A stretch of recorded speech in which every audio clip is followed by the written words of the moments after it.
नमस्कार दोस्तों, स्वागत है आपका मेरे YouTube चैनल हिम एजुकेशन में। तो दोस्तों, HP एलाइड सर्विसेज का एग्ज़ाम जो है वो आज हो चुका है और इसकी आंसर की पे बात करेंगे। तो पिछली वीडियो में मैंने HP GK सेक्शन जो है कंप्लीट कर लिया था। तो इस वीडियो में हम करंट अफेयर्स को देखेंगे, करंट अफेयर के सेक्शन को जो है कंप्लीट करेंगे।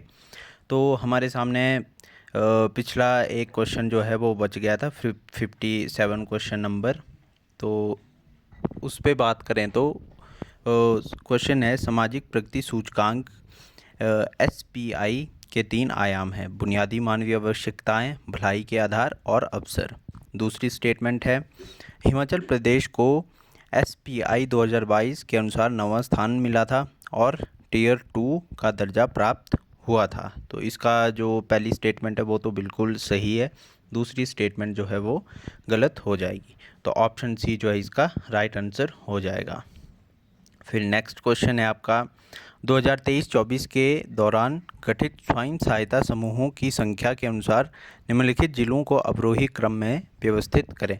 तो इनको जो है अवरोही क्रम में व्यवस्थित करना था। तो इसमें बात करेंगे तो इसमें जो है हमारा ऑप्शन बी जो है राइट आंसर हो जाएगा। सबसे पहले कांगड़ा आएगा, उसके बाद चंबा आएगा, फिर मंडी, देन हमीरपुर।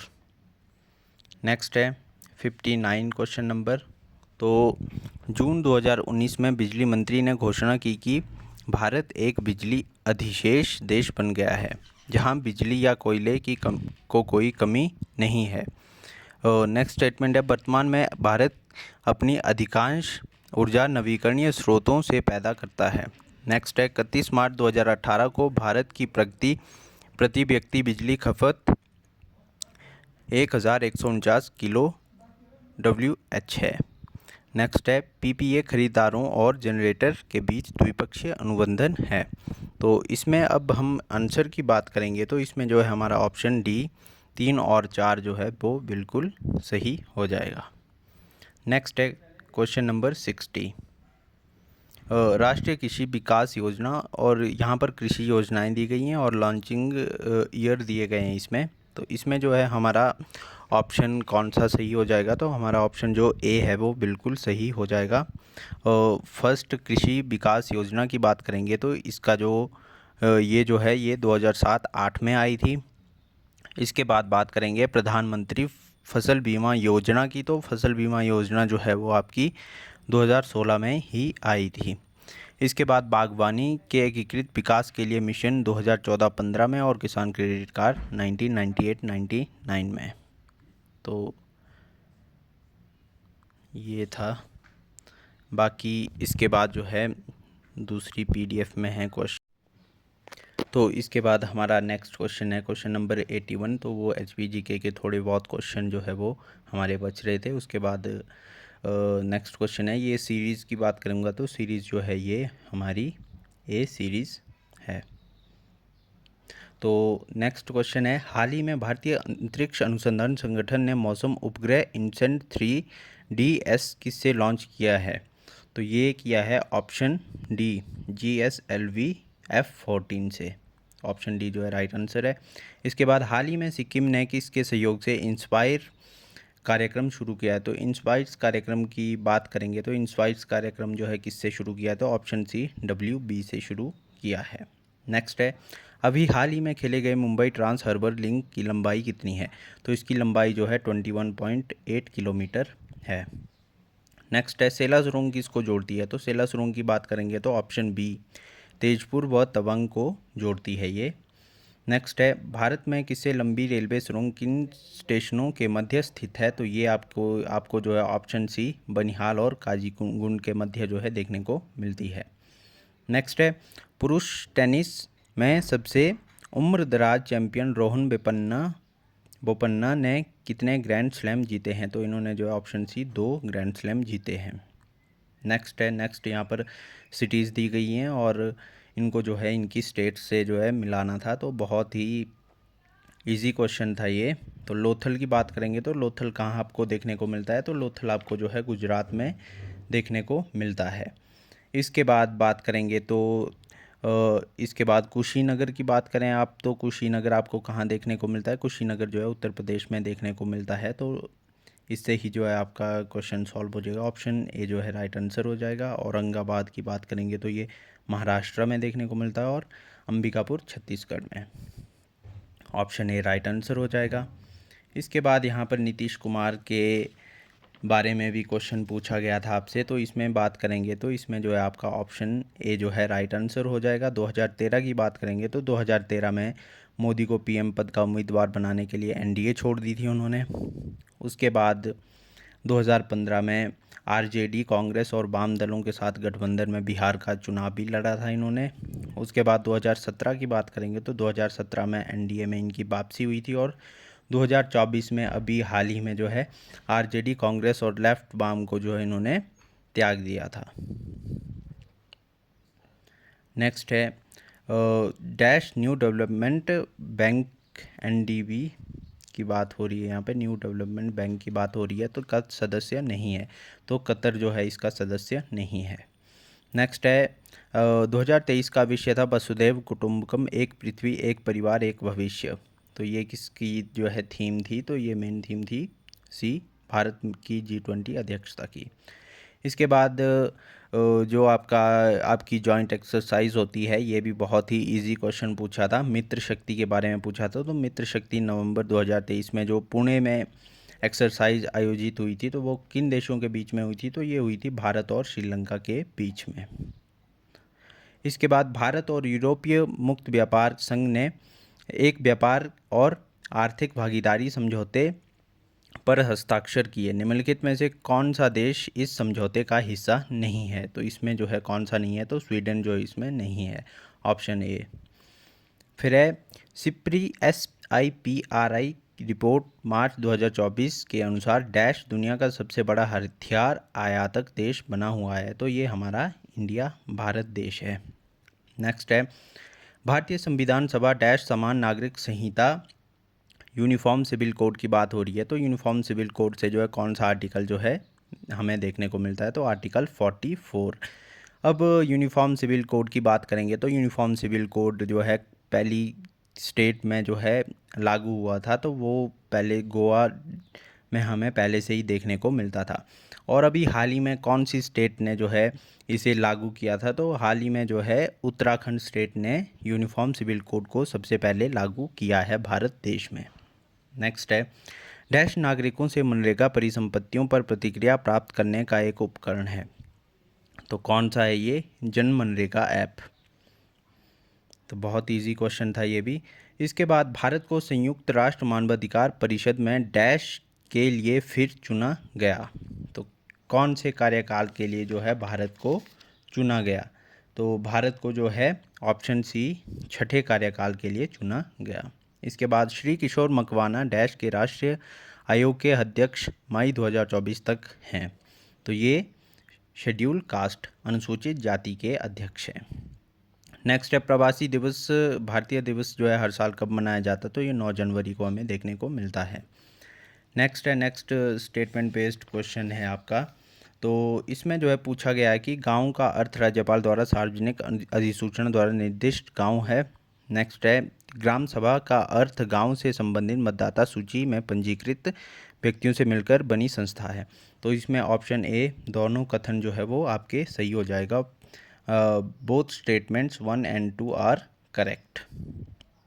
नेक्स्ट क्वेश्चन है हमारा, तो नेक्स्ट क्वेश्चन में पूछा गया है, ये पॉलिटी से रिलेटेड क्वेश्चन है, तो कालक्रम अनुसार जो है आपने बांटना है, तो इसमें जो है नागरिकता सबसे पहले आएगी। नागरिकता की बात करेंगे तो आर्टिकल 5 to 11 में हमें नागरिकता देखने को मिलती है, पार्ट 2 में देखने को मिलती है। उसके बाद मौलिक कर्तव्य आ जाएंगे आपके, मौलिक कर्तव्य जो है 4A में हमें देखने को मिलते हैं, 51A आर्टिकल में हमें देखने को मिलते हैं।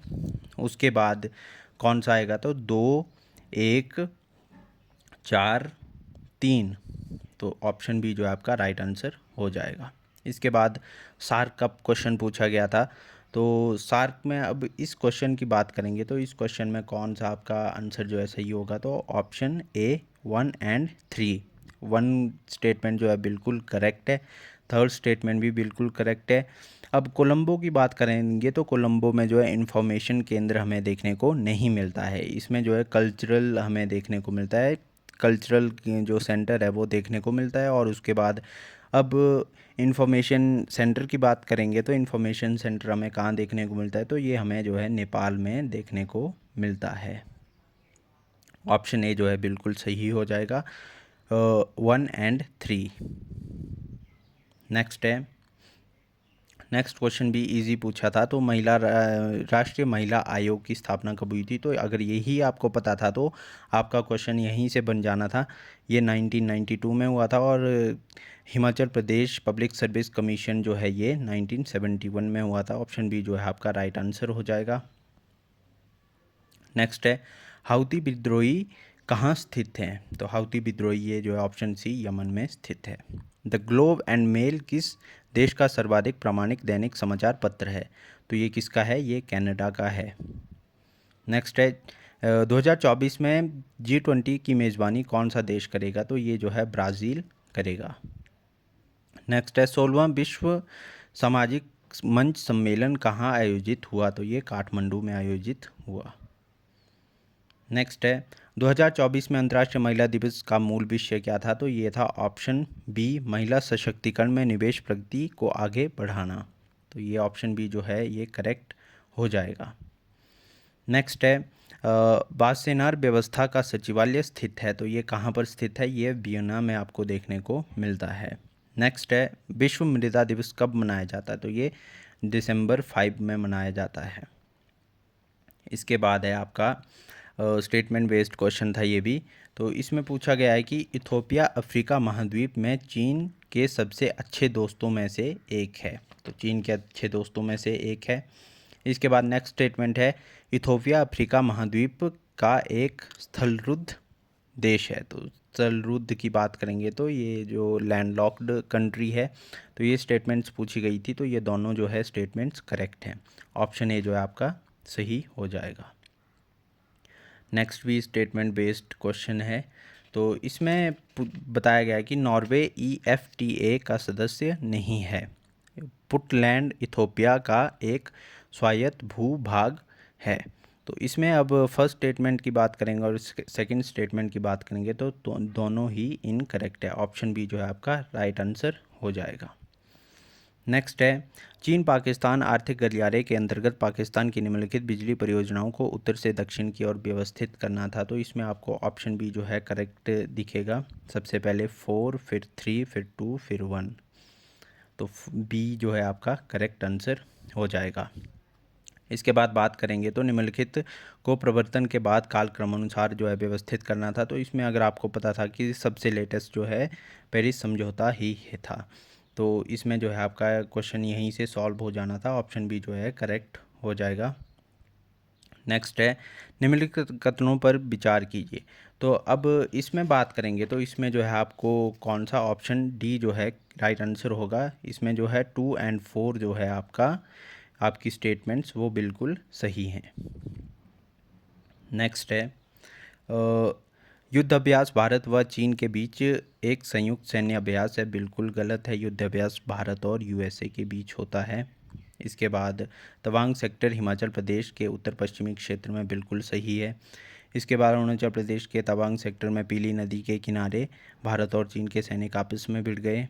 तो ये जो है बिल्कुल ही गलत स्टेटमेंट है। इसके बाद 4 स्टेटमेंट की बात करेंगे, ये बिल्कुल सही, ऑप्शन ए जो है करेक्ट हो जाएगा। नेक्स्ट है, यहाँ पर बैंकों के नाम दिए गए हैं और यहाँ पर उनके मुख्यालय दिए गए हैं। तो इसके बारे में आपने बताना था। तो अब इसकी बात करेंगे तो ऑप्शन सी जो है करेक्ट हो जाएगा। सबसे पहले एशियाई अवसंरचना निवेश बैंक की बात करेंगे तो ये आपको बीजिंग में देखने को मिलता है। एशियाई विकास बैंक की बात करेंगे तो ये मनीला में देखने को मिलता है। न्यू डेवलपमेंट बैंक की बात करेंगे तो ये कहाँ देखने को मिलता है आपको? ये शंघाई में देखने को मिलता है। इसके बाद JP Morgan chase bank New York में। ऑप्शन सी जो है करेक्ट आंसर हो जाएगा। इसके बाद स्पेस मिशन दिए गए हैं और उसके टारगेट दिए गए हैं। तो इसमें जो है आपका ऑप्शन ए जो है बिल्कुल करेक्ट है। इसका जो है बृहस्पति जूस का आ जाएगा। मेवन की बात करेंगे तो ये मंगल पे आ जाएगा। मैसेंजर की बात करेंगे तो मैसेंजर जो है बुध, और आर्टिमिस की बात करेंगे तो ये चांद। नेक्स्ट क्वेश्चन है, विश्व आर्थिक मंच की बैठक 2024 कहाँ आयोजित की गई? तो ये बैठक जो है आपकी डेवोस में हुई थी। इसके बाद G20 की मेज़बानी को क्रम के अनुसार जो है ये भी लगाना था, तो इसमें जो है आपका ऑप्शन सी जो है वो करेक्ट हो जाएगा। सबसे पहले इंडोनेशिया, उसके बाद आपका आ गया इंडिया, इंडिया के बाद आ गया फोर्थ ब्राज़ील एंड फिर साउथ अफ्रीका। नेक्स्ट है, यहाँ पर भी स्टेटमेंट दी गई, शिंकुला सुरंग जो है दिसंबर 2023 तक बनकर तैयार हो जाएगी। बिल्कुल गलत स्टेटमेंट है। शिंकुला सुरंग सिक्किम में सुरक्षा बलों की आवाजाही में मदद करेगी, तो ये भी बिल्कुल गलत है। तो दोनों स्टेटमेंट्स जो है बिल्कुल गलत है, क्योंकि ये सिक्किम में आपको देखने को नहीं मिलती। नेक्स्ट है, कश्मीर घाटी के करेवा मैदान में पाए जाने वाले क्या पाया जाता है, तो इसमें जो है ब्लू पाइन आपको देखने को मिलते हैं। नेक्स्ट क्वेश्चन है, भारत में faster adaptation and manufacturing of electric and hybrid vehicles FAME fame योजना किस वर्ष शुरू की गई थी, तो ये 2015 में आपको देखने को मिलती है। 2015 में आपको जो है ये देखने को मिलती है। तो इसके बाद अब नेक्स्ट क्वेश्चन की बात करेंगे, तो नेक्स्ट क्वेश्चन है आपका,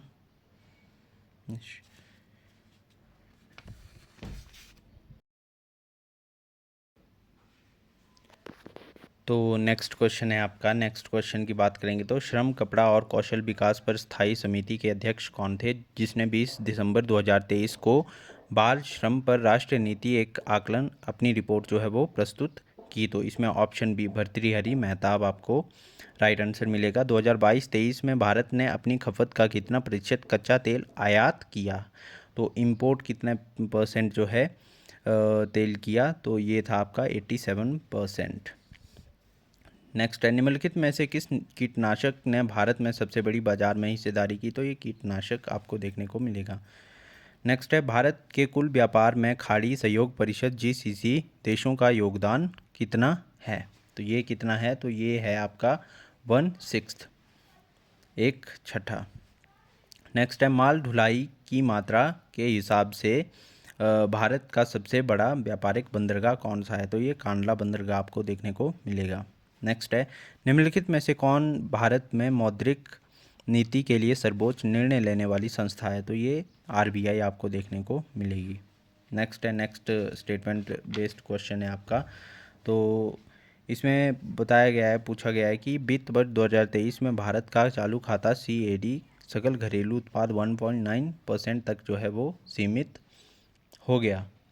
इसके बाद नेक्स्ट स्टेटमेंट है, नेक्स्ट स्टेटमेंट की बात करेंगे तो नेक्स्ट स्टेटमेंट है आपकी, वित्त वर्ष 2023 में विदेशी मुद्रा भंडार लगभग दोगुना होकर 568 बिलियन अमेरिकी डॉलर हो गया। तो इसमें जो है आपका कथन एक गलत है और दूसरा सही है। दूसरी स्टेटमेंट बिल्कुल सही है, फर्स्ट स्टेटमेंट जो है वो आपको गलत है। ऑप्शन डी जो है राइट आंसर हो जाएगा। इसके बाद क्वेश्चन नंबर 158 है आपका, तो निम्नलिखित योजनाओं को जो है उसके क्रम के अनुसार जो है आरोही क्रम में आपने लगाना था कि कौन सी स्कीम जो है सबसे पहले आई, उसके बाद कौन सी आई, उसके बाद कौन सी आई। तो इसमें ऑप्शन बी जो है आपका बिल्कुल राइट आंसर हो जाएगा। सबसे पहले जो है आपकी दूसरी स्कीम आई, फिर उसके बाद 1, फिर 4, देन 3। ऑप्शन बी जो है राइट आंसर हो जाएगा। नेक्स्ट क्वेश्चन है, ये हमारा लास्ट क्वेश्चन है करंट अफेयर्स का। तो इसमें कथन दिए गए हैं, तो कथन में हमने बताना था कि कौन सा कथन जो है बिल्कुल सही है। तो इसमें बताया गया है कि ऐतिहासिक रूप से नाममात्र GDP वृद्धि दर ब्याज दरों को से कम रही है। 2022-23 में सामान्य सरकार की बकाया देनदारियां 66.5% होने का अनुमान है। 2022-23 में GDP वास्तविक रूप से 7% बढ़ने का अनुमान है। 2022-23 में व्यवसायों और परिवारों की मुद्रास्फीति संबंधी उम्मीदें कम हो गई हैं। तो इसमें हम बात करेंगे तो तीसरी और चौथी स्टेटमेंट जो है वो बिल्कुल सही है और पहली और दूसरी स्टेटमेंट हमें गलत देखने को मिलती है। तो ऑप्शन डी जो है इसका राइट आंसर हो जाएगा। तो ये थे हमारा करंट अफेयर्स का पार्ट। नेक्स्ट वीडियो में हम GS को लेकर आएंगे, तो GS का पार्ट जो है करेंगे। तो करंट अफेयर्स की बात करेंगे तो लगभग 60 क्वेश्चन जो है करंट अफेयर्स के थे। उसके बाद अब GS का सेक्शन हमारा रहता है अगर आपने HPG के सेक्शन की वीडियो नहीं देखी है तो उसका लिंक मैं आपको डिस्क्रिप्शन बॉक्स में दे दूंगा, या ऊपर आई बटन से भी आप उस वीडियो को देख सकते हैं। तो ये थी वीडियो। बाकी वीडियो अच्छी लगी हो तो लाइक करें, शेयर करें, कमेंट करें, और अगर चैनल पर नए हो तो सब्सक्राइब ज़रूर करें। Thank you.